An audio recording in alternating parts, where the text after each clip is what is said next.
Ready,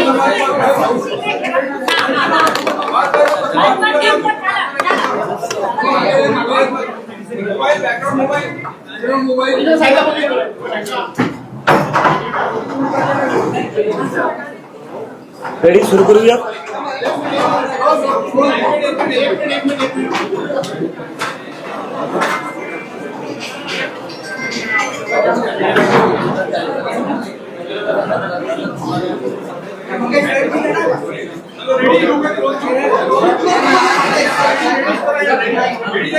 ready. सो 6 तारखेला जंतर मंतर येथे आम्ही आंदोलन केलं होतं. प्लीज थोडं ना सगळे शांत होऊन जा प्लीज.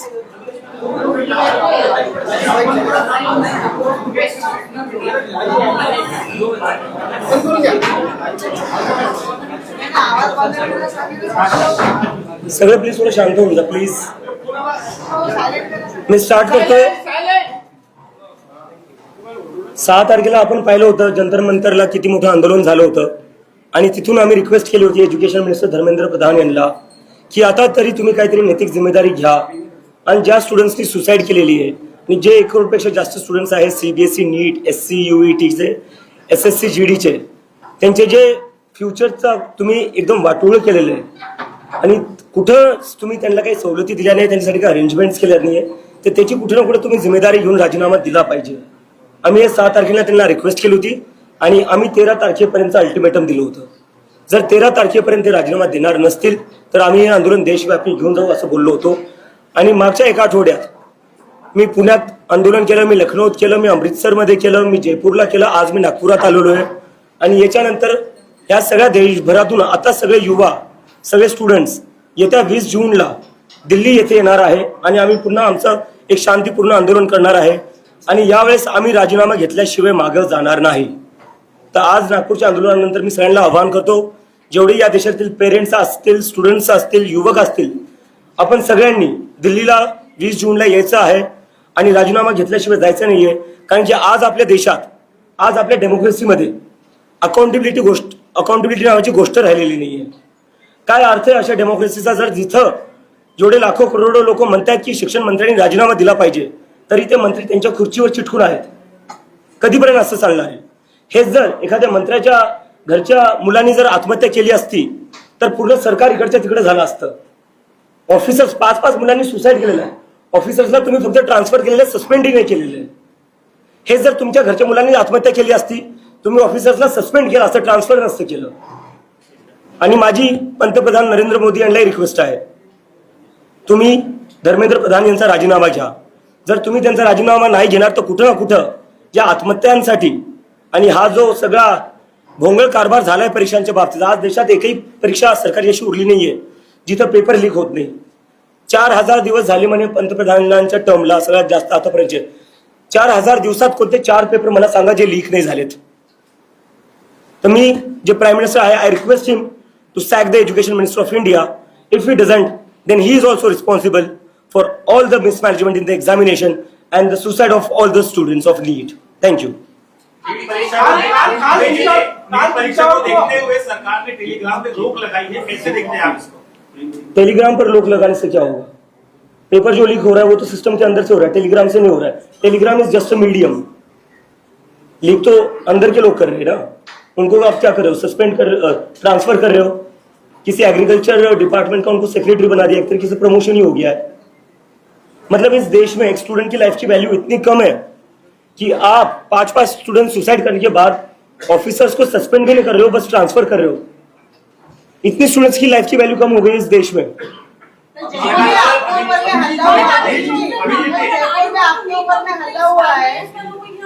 जयपुर में आपके ऊपर में हल्ला हुआ है, असामाजिक तत्वों ने आपके ऊपर हल्ला किया, क्या कारण था? वो आपके बेड़े में आकर ही आपके ऊपर में हल्ला किया. मुझे लगता है कल जो मेरे ऊपर हमला हुआ वो इस देश में बढ़ती बेरोजगारी का सबसे उत्तम उदाहरण है. पिछले 40 साल में इस देश में इतनी बेरोजगारी होगी कि अब क्या हो रहा है, युवाओं को 1000-2000 रुपए देकर ऐसी चीजें करवाई जा रही है क्योंकि उनके पास कमाई का और कोई साधन नहीं रहा है.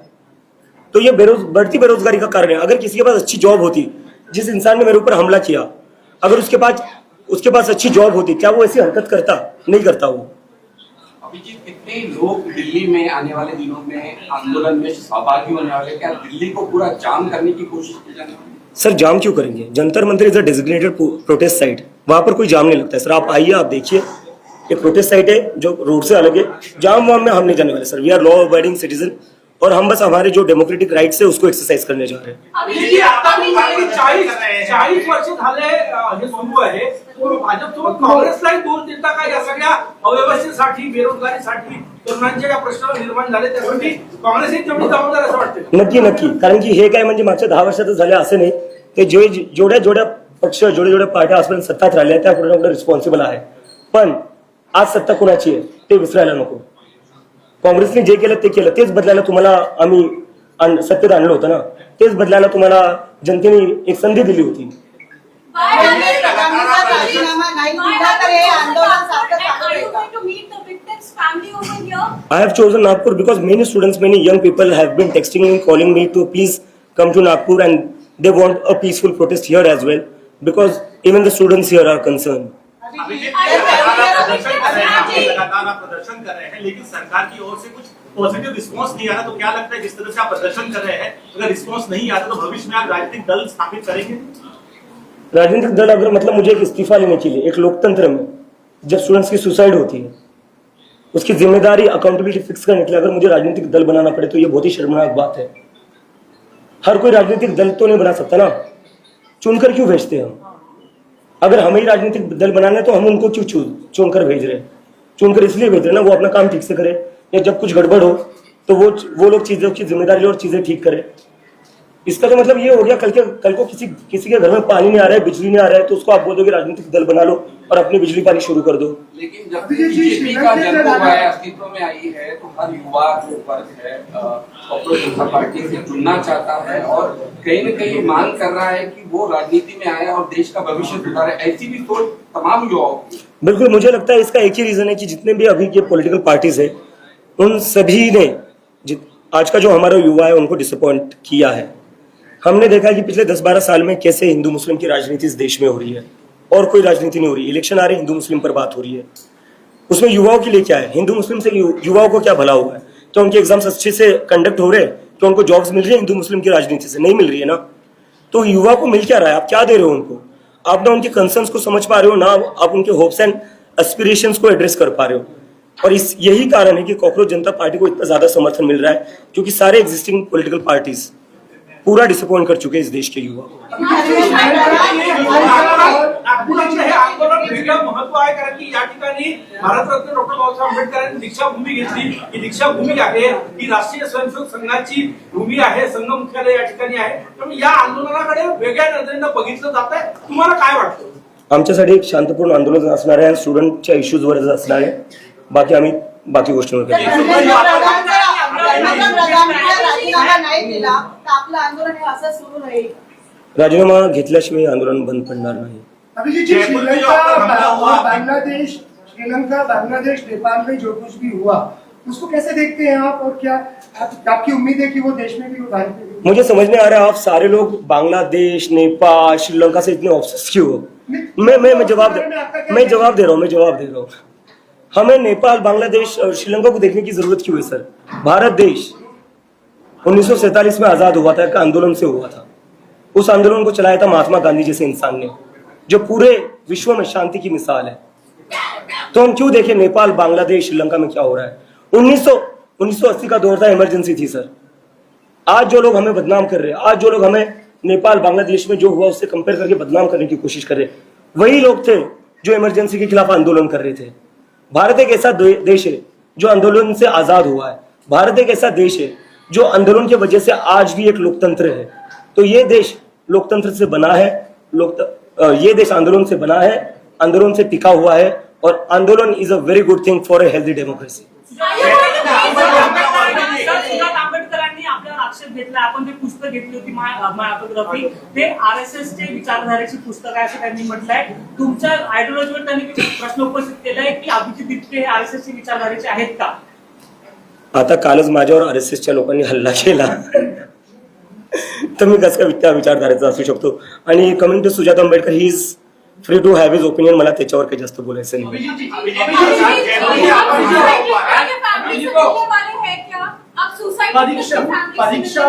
परीक्षा प्रधानमंत्री जी जब भी परीक्षा पूर्व स्टूडेंट्स लोगों से संवाद करते हैं, परीक्षा के बारे में बड़े प्रेम से उनसे बात करते हैं. उन्होंने परीक्षा के ऊपर किताब भी लिखी है.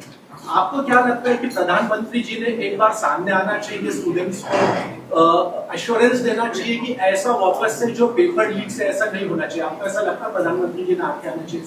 मुझे लगता है सबसे पहले प्रधानमंत्री जी ने जिन 5-6 बच्चों ने सुसाइड करी है उनके परिवार से माफी मांगनी चाहिए. अभी तक वो हुआ नहीं है. पूरे देश में कुछ भी, पूरी दुनिया में कुछ भी होता है, प्रधानमंत्री जी ट्वीट करते हैं. अपने ही देश के स्टूडेंट्स ने सुसाइड करी है, उनके लिए कंडोलेंस ट्वीट भी नहीं आता है प्रधानमंत्री से. तो पहले तो वो चीज़ करनी चाहिए. और कब तक आप अपने मन की बात करोगे, परीक्षा पर चर्चा करोगे? थोड़ा स्टूडेंट्स की मन की बात भी सुन लो, थोड़ा बेटर हो जाएगा. आपको भी थोड़ी चीज़ें समझ आ जाएगी. क्योंकि ऐसा तो नहीं है कि ना हर इंसान को सब कुछ पता होता है. तो आप स्टूडेंट से इंटरेक्ट करोगे तो आपको भी थोड़ा पता चलेगा कि चीज़ें कैसे बेटर हो सकती है, स्टूडेंट्स की क्या क्या प्रॉब्लम्स है जो आप रिझॉल्व कर सकते हो. आज तुम्ही नागपूरमध्ये संगमभूमीमध्ये आलेला आहे. काही भीती, काही दडपण आंदोलन करण्यासाठी संघभूमी कसं काय सर? संघभूमी नाही. सर, आप पूरे देश भर में प्रोटेस्ट कर रहे हैं, लेकिन अभी तक धर्मेंद्र प्रधान ने इस्तीफा नहीं दिया है. तो क्या आपको लगता है आप आगे भी प्रोटेस्ट करेंगे तो वो इस्तीफा देंगे धर्मेंद्र? मैं ऑलरेडी बोल चुका हूँ, जब तक इस्तीफा नहीं देंगे तब तक प्रोटेस्ट करना नहीं रुकेगा. तुमच्या आई-वडिलांनी खूप काळजी व्यक्त केलेली आहे.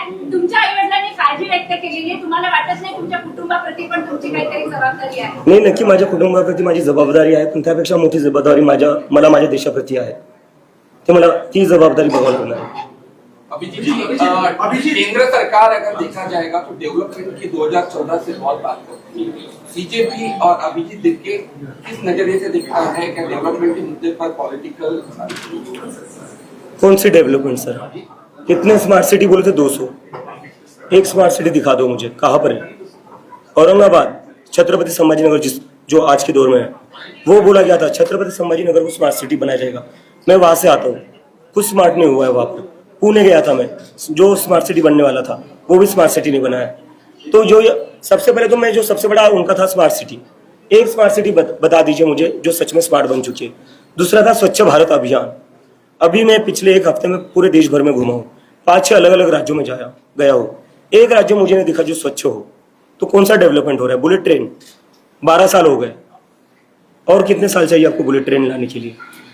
प्रधानमंत्री का भी इस्तीफा मांग रहे हैं.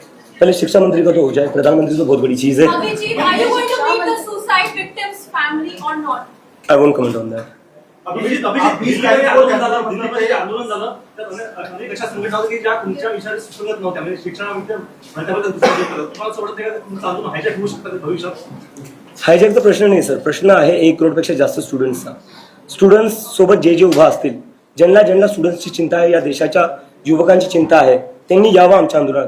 हे आंदोलन काय माझ्या एकट्याचं नाही आहे. हे आंदोलन काय ठराविक लोकांचं नाही आहे. हे आंदोलन या देशाच्या युवकांचं आहे, स्टुडंट्सचं आहे.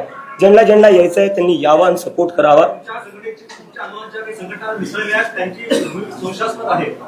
जसं काही अशा संघटना एक्झाम्पल द्या नाव नाही यासाठी पण आपल्याला पुरावे नाही काही. सर. एक्झाम्पल द्या ना मग तुम्ही. नाही पण एवढं मला म्हणायचं की संशय काय?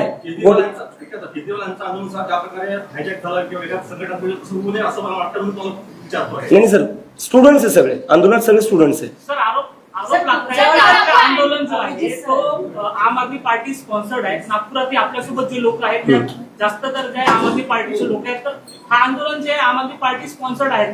मी लखनौला गेलो होतो, तिथं काँग्रेसचे लोक होते, समाजवादी पार्टीचे लोक होते. मी जयपूरला गेलो होतो, काँग्रेसचे लोक होते.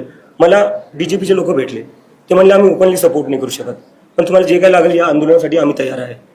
तर मला काय वाटतं ना, आपण ना याच्या मागे आम आदमी पार्टी आहे, कांग्रेस आहे, हे आहे, ते आहे. उन्होंने लिखा है वो जो उनका आरएसएस का यूनिफॉर्म होता है और जो लाठी होती है उसके साथ फोटो डाली हुई है. सोशल मीडियावर आरएसएसचा फोटो म्हणून ते प्रमाणित होतं का की ते संघटनांनी हल्ला केला म्हणून? काय दुसरं काही प्रमाण पोलीस रिपोर्ट मध्ये याचं काही आलंय का? ज्यांनी माझ्यावर हल्ला केला त्याचा हल्ला करतानाचा फोटो आहे आणि त्याच्या फेसबुक प्रोफाईलवर तो आरएसएसच्या युनिफॉर्म मध्ये आहे. अजून कोणतं एव्हिडन्स पाहिजे आपल्याला? जर तुमच्या पॉलिटिकली प्रेशर आला तर तुमच्या आंदोलन थांबतील काय? अजिबात नाही. अगर शिक्षा एक नाही 10 हमले करा, थांबणार नाही. अभी जी शिक्षा मंत्री अगर इस्तीफा नहीं देते हैं तो क्या आगे की भूमिका रहेगी आपकी? वो हम आगे बताएंगे। अभी हमारा 20 जून का प्रोटेस्ट है, उसके बाद हम आगे का डिस्कोर्स बताएंगे। अभिजीत सर, इक्कीस को आप जंतर मंतर में आंदोलन की बात कर रहे हैं, 21 को नीट की एग्जाम है, तो कैसे पॉसिबल होगा बच्चों का या उनके माता पिता का वहां पे? नहीं, बच्चे अपनी एग्जाम दे दे सर। हम नहीं चाहते कि बच्चों को तकलीफ हो, इसलिए हम जंतर मंतर पर बैठे, इसलिए हम रोड ब्लॉक नहीं कर रहे। सो बच्चे अपने पेपर दे दे, उसके बाद वो हमारा प्रोटेस्ट होगा। आपके देश भर से आपके जो लोग हैं वो आएंगे आपको समर्थन देने के लिए, और वही 30 को आप जंतर मंतर में आंदोलन सर, 21 को एग्जाम है। नीट के स्टूडेंट्स नहीं, बाकी स्टूडेंट्स भी है जो अफेक्ट हुए, उनकी तो एग्जाम नहीं है। इस देश के बेरोजगार युवा है, उनके भी कुछ कंसर्न्स है। इस देश के बाकी स्टूडेंट्स भी है, तो उनकी तो एग्जाम नहीं है, तो वो आ जाएंगे। और नीट के स्टूडेंट्स जब अपनी एग्जाम हो जाएगी वो भी आ जाएंगे, उसमें क्या दिक्कत है? वायुसेना के विमान से जो है वो पेपर अभी भेजे जा रहे हैं लगातार, तो अभी जो फिर से एग्जाम जो होने वाली है उस प्रणाली से कितना संतुष्ट है? अगर वायुसेना के विमानों से पेपर लीक रुक जाता तो ये 4-5 साल पहले क्यों नहीं किया? किस चीज का वेट कर रहे थे आप? 5 बच्चों के सुसाइड, पिछले 2 साल में 40 स्टूडेंट्स ने सुसाइड करी नीट के, तो आप वेट कर रहे थे बच्चों के सुसाइड करने का, वायुसेना के विमान से पेपर भेजने का? ये स्टंटबाजी है, ये PR ऑप्टिक्स है और कुछ नहीं है। अभिजीत जी इस साइड आप आम आदमी पार्टी में थे, उनका काम देखते थे, फिर दो साल के स्टडी के लिए चले गए, तो क्या आपको लग रहा है कि आम आदमी पार्टी युवाओं के प्रॉब्लम को सॉल्व नहीं कर पाई? फिर आप बैक टू आम आदमी पार्टी क्यों नहीं है, अपनी पार्टी क्यों कर रहे हैं? मुझे लगता है इस देश में कोई भी पॉलिटिकल पार्टी युवाओं के प्रॉब्लम्स ना समझ पा रही है, ना उनसे डायलॉग कर रही है और ना सॉल्व कर सकती है। आपके प्रोटेस्ट में हर बार कुछ पॉजिटिव लोग आते हैं जो आपका समर्थन करते हैं, कुछ नेगेटिव लोग आते हैं जो आपके बारे में गलत चीजें बोलते हैं, लेकिन आपका नाम हर बार उनके पास ज्यादा अगर कुछ बोलने के लिए नहीं होता तो आपका नाम उमर खालिद के साथ जोड़ा जाता है, तो इस पे आपकी क्या प्रक्रिया है? उमर खालिद 5 साल से जेल में, मैं पिछले 2-3 साल से अमेरिका में था। तो उनके नारे आपके प्रोटेस्ट में क्यों लगते हैं? जो कुछ लोगों को भेज रहे पैसे देकर, मैंने कहा ना, देश में इतनी ज्यादा बेरोजगारी है सर, देश में इतनी ज्यादा बेरोजगारी है कि अब लोगों को पैसे कमाने का एक ही साधन है, कमाई का एक ही साधन है कि ये जो लोग हैं इनसे पैसे ले लो, मेरे ऊपर हमला कर दो, प्रोटेस्ट में आ जाओ, नारे दे दो, मस्जिद के सामने नाचने चले जाओ। अरे क्या लगा रखा है यार, इन लोगों को रोजगार दे दो, इससे क्या होगा, देश का क्या भला होगा? चुनाव लड़ने का कोई इरादा? सर चुनाव क्यों लड़ना चाहिए सर? मतलब अगर इस देश में अपना हक मांगने के लिए हर किसी को चुनाव लड़ना पड़े तो कैसे चलेगा? सर अभिजीत जी, ये स्टूडेंट्स का आंदोलन है, तो इसमें आपने प्रबोधनकार सत्यपाल महाराज को क्यों बुलाया? उनका क्या स्टूडेंट्स के नीचे? सर मुझे क्या दिक्कत होनी चाहिए? अगर उनको स्टूडेंट्स की चिंता है, अगर उनको स्टूडेंट्स की चिंता है, सो उससे बेटर क्या हो सकता है? मतलब हम यही तो चाहते हैं ना, हम चाहते हैं प्रधानमंत्री जी को भी स्टूडेंट्स की चिंता होनी चाहिए। मैं उनको भी इनवाइट करता हूँ, वो भी आ जाए। आपने कांग्रेस जनता पार्टी ही नाम क्यों रखा है अपनी पार्टी का? आप और भी नाम? इसका क्रेडिट मैं honourable chief justice of India को देना चाहूंगा। You came with B.R. Ambedkar's book in your hand. Are you planning to visit the Diksha Bhumi before you head to the peaceful protest now? I might visit it later, not today, but I will definitely visit it. I just visited the statue of Ambedkar ji at the Samvidhan Chowk. Abhijit ji, this side. आपने गांधी जी और अम्बेडकर जी के विचारों पे चलने की बात की है, हिंसा की घटनाएं हो रही हैं आपके साथ, इनसे कैसे आप निपटेंगे? As I said, I am a follower of Gandhi and Ambedkar. आप मेरे ऊपर हाथ उठा लीजिए, आप मेरे ऊपर हमले कर लीजिए, मैं हाथ नहीं उठाऊंगा। That is not a problem. Provogue किया जा रहा है आपको? Sorry? प्रवोक किया जा रहा है आपको? मुझे लगता है मुझे हाथ उठाने के लिए प्रोवोक नहीं किया जा रहा है। मुझे लगता है इस मुद्दे से डिस्ट्रैक्ट करने के लिए हाथ उठाया जा रहा है।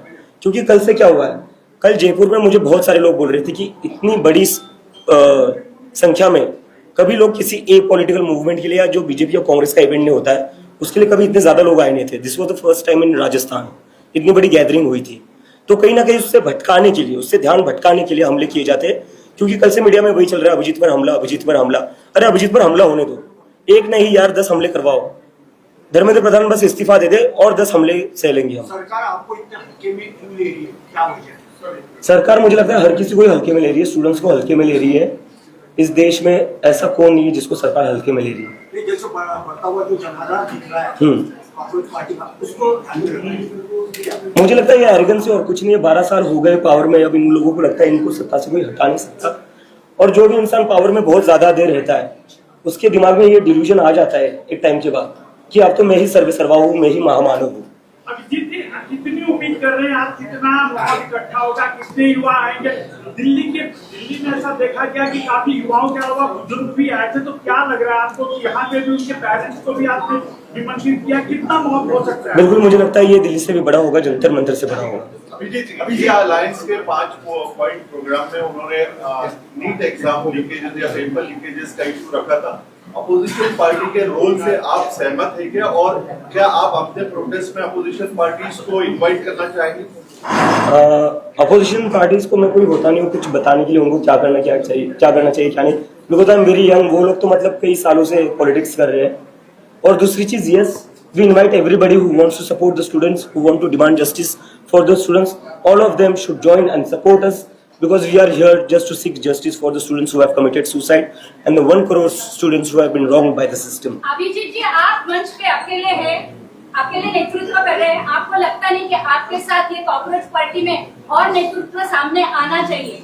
जैसे केजरीवाल पार्टी का हुआ है 1 मैन शो, वैसे आपका नहीं होना चाहिए, तो आपके साथ और मंच पे और। आज मेरे साथ यहाँ पर सोनम वांगचुक जी भी आने वाले थे, but due to some reason वो आ नहीं पाए। I would like to invite you to Jantar Mantar, वहां पर आ जाइए, आपको स्टेज पर बहुत सारे कॉकरोचेस दिखेंगे। जी, अगर राहुल गांधी भी सवाल उठा रहे हैं सरकार पर, खामियां बता रहे हैं, कई सारी गलतियां बता रहे हैं, आप कितने सहमत हैं उन सारी चीजों पर देखते हुए राहुल गांधी? नहीं, बिल्कुल बिल्कुल सही करे, अच्छा कर रहे, सभी को सवाल उठाने चाहिए।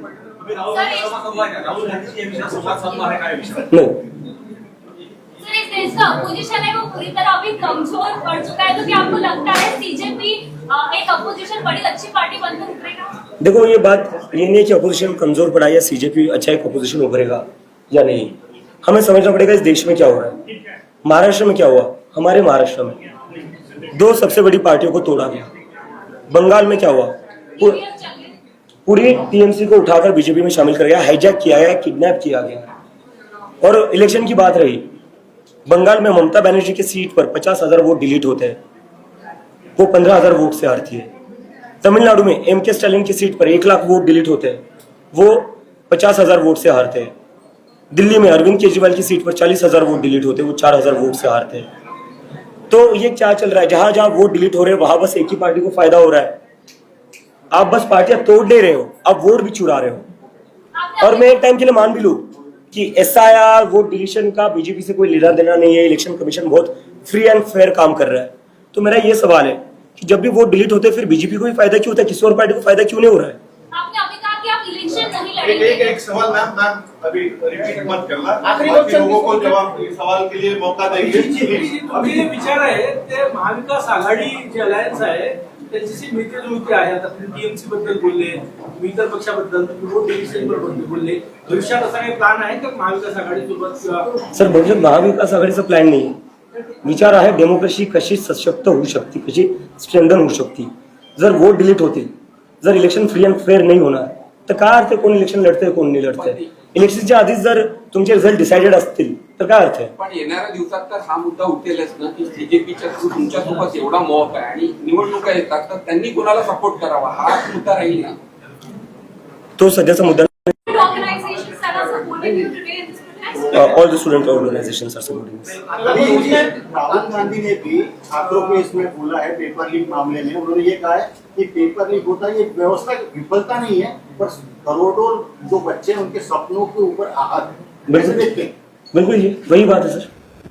आता 2-3 दिवसाआधी बीजेपीची एक प्रेस कॉन्फरन्स झाली, त्यामध्ये विचारलं गेलं सीजेपीच्या प्रोटेस्ट बद्दल, तर त्यांनी सांगितलं की जसे फॉलोअर्स बांगलादेशी आणि पाकिस्तानी आहेत तर त्यांची विचारधारा पण त्याच प्रकारची आहे, त्यावर तुमचे काय म्हणणं? मला दिल्ली पोलीस, पुणे पोलीस, नागपूर पोलीसला प्रश्न विचारायचा आहे की तुम्ही एका अँटी नॅशनलला प्रोटेस्टची परमिशन देताय का? मग आंबेडकर गांधींना आम्ही फॉलो करतोय, नेहरूंना आम्ही फॉलो करतोय, भगतसिंगला फॉलो करतोय, तर ते सगळे अँटी नॅशनल झाले का? मला आता आज असं वाटतं या देशात आज जर नेहरू जिवंत असले असते, गांधी जिवंत असले असते, भगतसिंग जिवंत असले असते, त्यांना कुठे ना कुठे अँटी नॅशनल बोलण्यात आलं असतं। कारण की त्यांनी काय केलं होतं, जी ब्रिटिश राज होता त्यांच्या विरोधात बोलले होते, आणि तो ब्रिटिश राज आजच्या सरकारपेक्षा काही वेगळा नाही। सोनम वांगचुक जे ग्रेट एज्युकेशनिस्ट ऑफ इंडिया, त्यांना ते एज्युकेशन मिनिस्टर बनलं पाहिजे होतं, त्यांना तुम्ही तुरुंगात टाकलं, त्यांना तुम्ही जेलमध्ये टाकलं। हे ब्रिटिशपेक्षा कसं वेगळे? ब्रिटिशने काय केलं होतं? हेच केलं होतं। ठीक आहे, थँक्यू व्हेरी मच। एक मिनिट.